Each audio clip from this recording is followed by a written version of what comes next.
Kemunculan pelakon dan penyanyi Fatah Amin merancakkan lagi konsert Jiwa Kacau apabila Fatah membuat persembahan nyanyiannya berserta pengumuman sudah bertunang. Fatah Amin atau nama sebenarnya Abdul Fattah Muhammad Amin, 34 tahun, membuat kejutan istimewa di konsert Jiwa Kacau 3.0 yang berlangsung pada malam Sabtu 29 Jun lalu.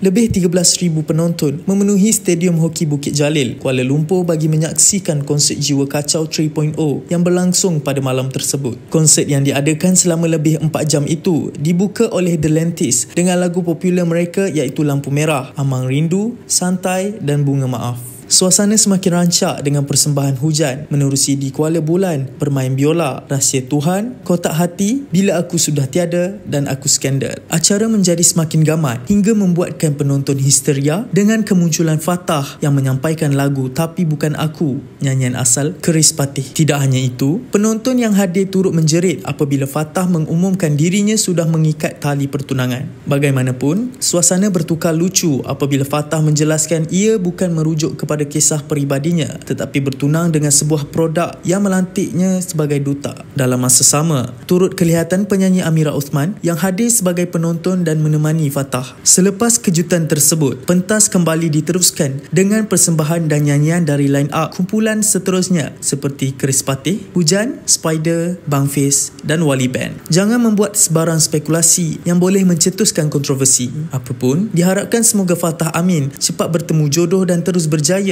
dalam karier seninya.